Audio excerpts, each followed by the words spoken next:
Hey squad, welcome back to Prepping with Sarge. At the time of filming this, there is a hurricane that's about to make landfall, and I thought this would be a good opportunity to do. I've done a lot of videos about how to prepare for a hurricane and what to do when it's going on, but I've never actually done a video of what to do afterwards, and that's what this video is about.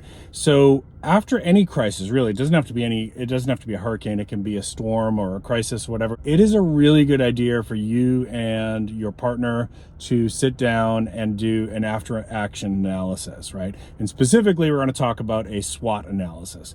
What's that, Sarge? Well, some of you have heard of it, I'm sure, but a SWOT analysis stands for, it's SWOT, and it stands for strengths, weaknesses, opportunities, and threats. Okay, so I'm going to use an example of our first hurricane when we had moved to South Carolina, and how Mrs. Sarge and I handled that situation to do an after action analysis. Let's go with the S first. So strengths. So when we looked at how we performed as a couple in preparing for and dealing with the hurricane, there was a lot of things that we did really well. One thing that we realized that we did really well is we had really good food preps, really good safe storage for water drinking preps. We had plenty of light, and actually that was kind of interesting to see in our neighborhood how many people don't have good preparations for light. Light, remember, is your first line of security. Light tells people this building is occupied. And remember, if you watched my video about looting, that's one of the things that people are looking for after a hurricane or any evacuation, really. There will be ne'er-do-wells who are looking around for houses that are vacant to rob blind. So by putting up light and putting light out there, you're telling people, not this house, not today, right? So there was so many people in our neighborhood that just didn't even have like basic lanterns and flashlights. So light we did really well. That was a strength. Obviously, food and water we did really well with. So, and lighting, by the way, doesn't have to be expensive. You don't have to have a super expensive generator. You can run those little Nebo lights, which we did in our first year here. We've since upgraded a little bit and have some better preps than that, but those worked great. You can light up a small room with one Nebo lamp, and with, I think it's AAA or AA batteries off the top of my head. I can't remember which one. I'll put a link for Nebo lamps here, or a QR code or something. Check in the description in case I forget to do that. I put links in there as well. But they run off 3 batteries. It's either AAA or AA, can't remember.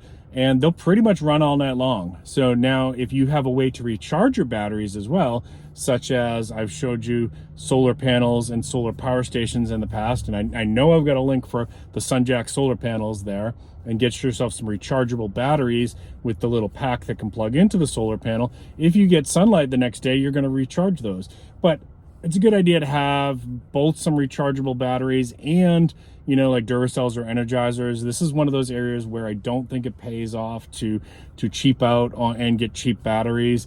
In my experience and the tests that I've done, you know, Energizers and Duracells are really the way to go. You're going to get much more life out of them, even if you're paying a little bit more. But yeah, they're also going to last longer in storage. So that's the way that I recommend that you go. But everybody's got to work within your budget. Totally get that. So lighting we did really well with. All right, W, weaknesses.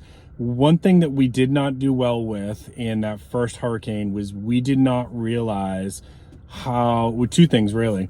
The looting issue. And yes, we did see people looking around our neighborhoods looking for vacant houses. And our neighborhood was lucky, but other neighborhoods not so lucky.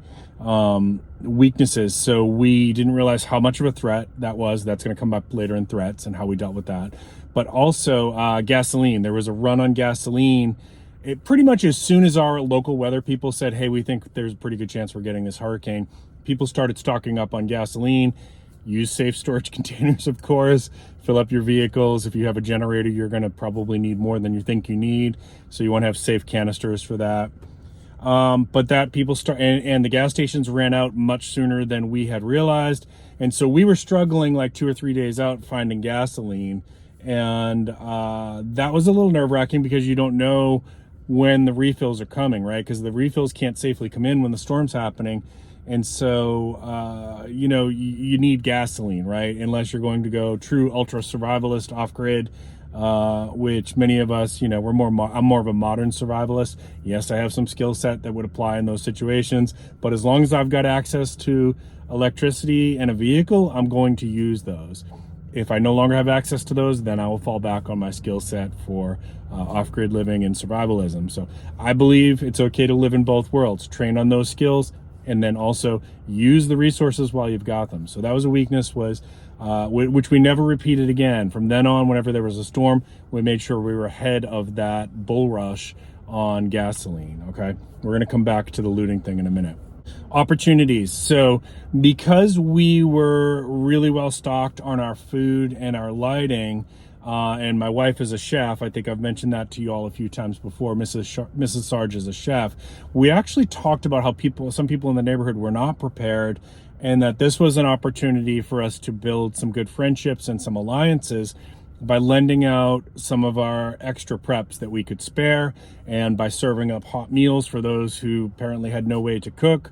And then even my wife, who operates a little business like this, actually thought like, hey, there's actually a business opportunity for this where I can prepare these like hurricane goodie packages, because she bakes, and people will be interested in buying that, because when you're stressed during a storm, you're likely to get stressed. Your cortisol in your body is going to increase. Here you go. Here's a little psychology for you. And when your cortisol increases, you're going to crave snacks like Cheetos. I know I'm not supposed to talk about that. My friend Steve from Corsair Trainers says that we shouldn't eat Cheetos, and he's right. But you are going to crave some snacks when you're stressed out. And so there's a business opportunity there for her, right? So that's opportunities, and also building alliances and friendships by lending out some of our extra lighting that we were able to spare, okay? All right, last one is T for threats. So yeah, we didn't realize that the looting thing was real, and it's bigger than we thought. And we certainly saw people patrolling, as you can hear sirens in the background, patrolling the neighborhoods. I think that's fire though. Patrolling the neighborhoods looking for opportunities to steal and rob from people. There's some evil dirtbags out there that deserve to be put away for the rest of their life, but we have judges who say, hey, we should give people lots of opportunities, and it doesn't matter if they've been arrested 15 times. Sorry for the small mini rant there. So what do we do with that? We realized this. We started taking our security a whole lot more seriously, and we communicated with people in our neighborhood that we knew we could trust. We have, fortunately, some first responder friends that live in the neighborhood, and some veteran friends, and just people who are like self-defense minded, certainly some firearms owners. And we started communicating with them from then on more about like when there's storms going on. And to this day, we still continue that when there's like break-ins happening in our area and things like that. Like, hey, did you see this camera footage that somebody uploaded to the neighborhood alerts? Things like that.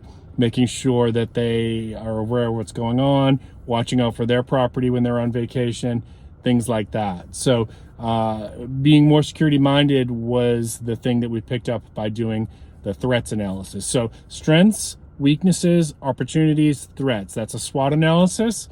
And that was just an example of how we did it post-hurricane, right? I hope you find this helpful, and this is something you should be doing after every emergency, every crisis that you go through with your loved one, so that you can get better and better and better. Each time you have an incident like this, it's an opportunity to become an even better prepper, all right?